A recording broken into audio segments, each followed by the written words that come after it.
estamos no Abril Azul, um mês dedicado à conscientização sobre o autismo.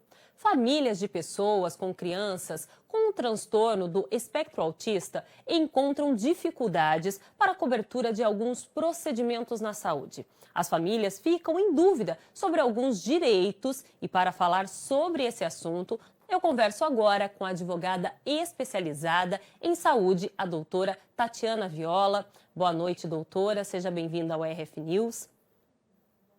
Boa noite. Eu começo perguntando, os direitos de pessoas autistas são diferentes para os planos de saúde?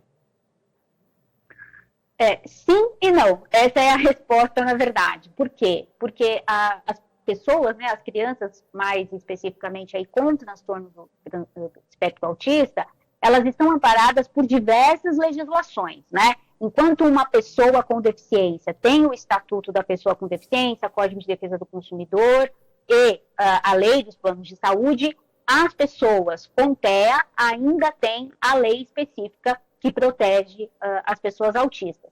Então, toda essa gama de legislações protegem ainda mais os pacientes que precisam de tratamento e que são beneficiários de planos de saúde. E quais são os principais direitos da pessoa autista? Eu acho que em relação a plano de saúde é importante deixar claro que o paciente autista, ele tem direito aos exatos termos do tratamento prescrito pelo médico.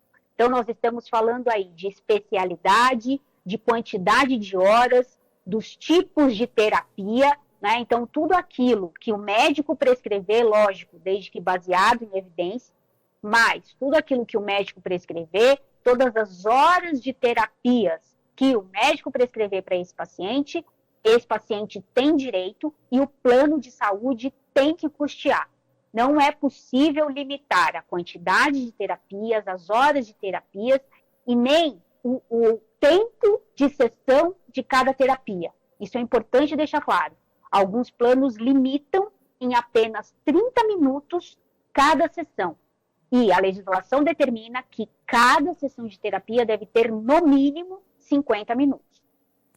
E se no caso, né, como a senhora falou, existem planos que determinam 30 minutos, mas, segundo o plano, ele tem que cobrir 50, que é pela legislação. Se o plano ele não oferece essa cobertura adequada às necessidades do paciente, como que eles devem proceder?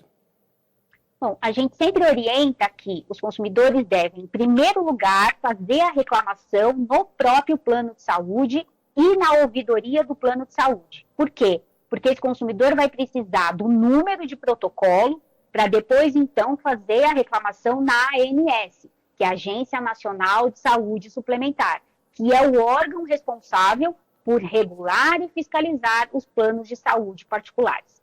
Mas, se isso não resolver, né, se essas reclamações não surtirem efeito e o plano de saúde continuar negando o direito a esse paciente tem sim todo o direito de procurar o Poder Judiciário, né? O importante é que esta criança, este paciente, tenha acesso a um direito, especialmente quando falamos de direito a acesso à saúde.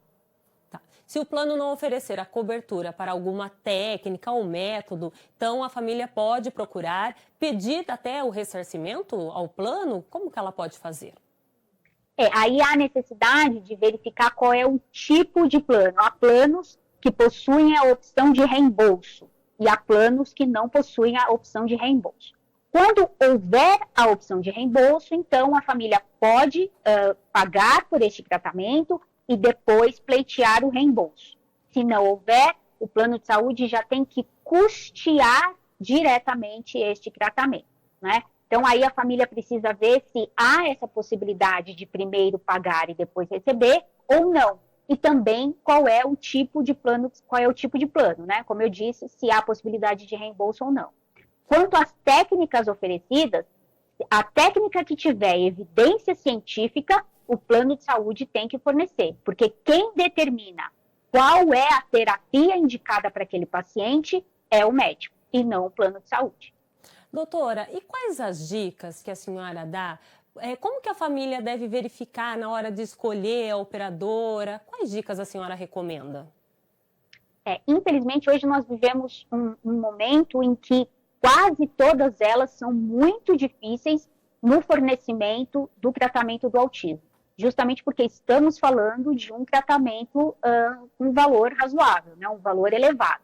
Então, é muito complicado dar dicas, né, de qual a melhor operadora. Todas elas estão enfrentando até negativa indevida de contratação, tá? Mas, se for especialmente aí cidades menores, é importante que a pessoa saiba qual é a rede que aquela operadora de plano de saúde oferece naquela região, tá?